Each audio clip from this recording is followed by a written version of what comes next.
Hello and welcome to study sessions, or should I say, Baughcuts. The purpose of these mini episodes is to give you bite-sized pieces of revision. And we're going to start with the poems from the Poetry anthology. Today's focus will be on Bayonet Charge by Ted Hughes. And just like we've taught you for your essay responses, we're going to look at the title analytically, what it tells us, why it's important, how we can interpret it metaphorically, as well as 3 key quotations from the poem. These episodes, unlike the longer form normal study sessions episodes, are designed to be really quick, so they shouldn't be anything more than about 10 minutes. So, without further ado, let's get into it.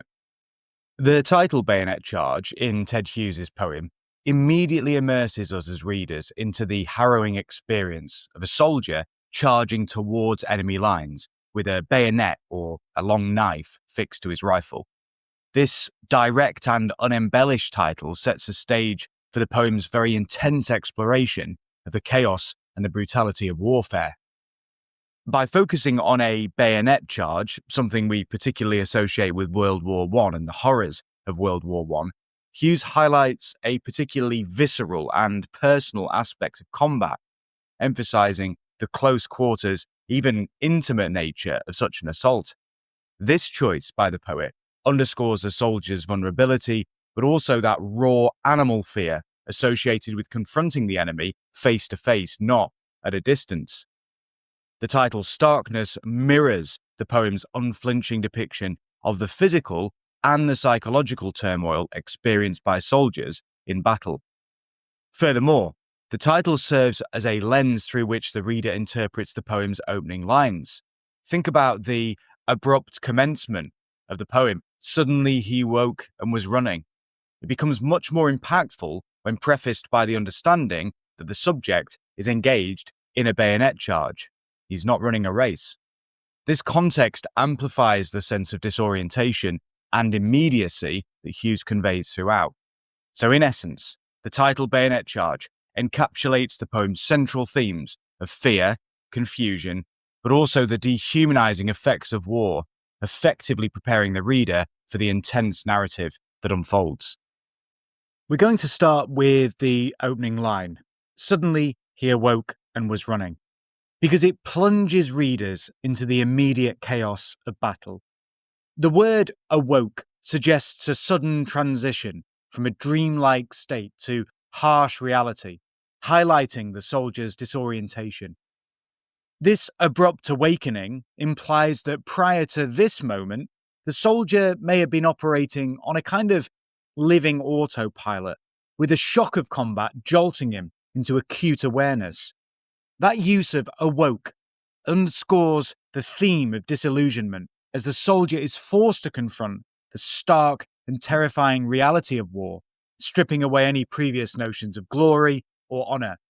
And so this opening in media res throws us into, as readers, the soldier's confusion and fear.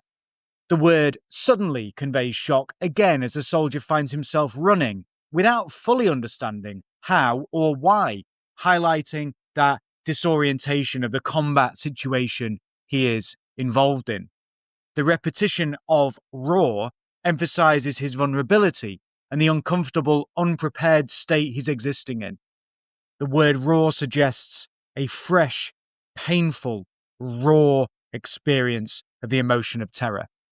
This vivid imagery immerses us as readers in the conflict, showing how the soldier is reduced to animal instinct, and it underscores a core theme, the dehumanizing, even bewildering impact of battle, where patriotic ideals vanish in the face of immediate survival.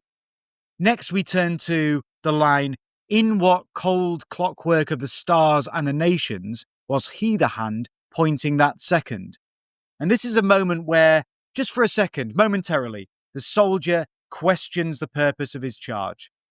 The rhetorical question uses the metaphor of cold clockwork to describe the impersonal machinery of war and of fate. This phrase suggests that higher powers, the stars may be symbolizing fate, the nations may be symbolizing governments, have set a mechanical plan in motion and the soldier is merely a tiny hand on the clock dial, moving at their command. The alliteration of the hard k in cold clockwork reinforces the harsh, unfeeling nature of this mechanism. This is a line that links to power and to authority, implying that individual soldiers are just cogs in a relentless war machine beyond and outside their control. It emphasizes the theme of the soldier's lost autonomy and the chilling idea that national agendas, national political and military agendas, reduce human lives to minute, preordained parts in some deadly timetable. Towards the end, the poem pointedly lists, quote, king, honour, human dignity, etc., only to dismiss them with that, etc., and depict them as luxuries dropped in the chaos of battle. These abstract ideas or notions, patriotism, glory, valour, courage, are the very ideals that often power war propaganda. However, Hughes shows that in the conflict of the moment, such ideals are meaningless. They're cast off like luxuries when survival is at stake. The simile suggests these values are non-essential baggage in a yelling alarm. Think about that, the frantic urgency of combat.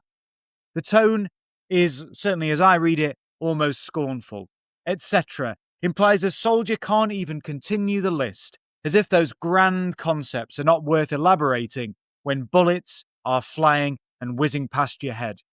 This quotation highlights the poem's message of disillusionment. Those supposed noble reasons for war are exposed as trivial when compared to the visceral, intense reality of fear and instinct on the battlefield. It underscores the futility of war and patriotism. Under fire, under enemy gunfire, bayonet in hand, rifle in hand, notions of honour and dignity evaporate, revealing the stark truth that war reduces a person to basic terror and impulse.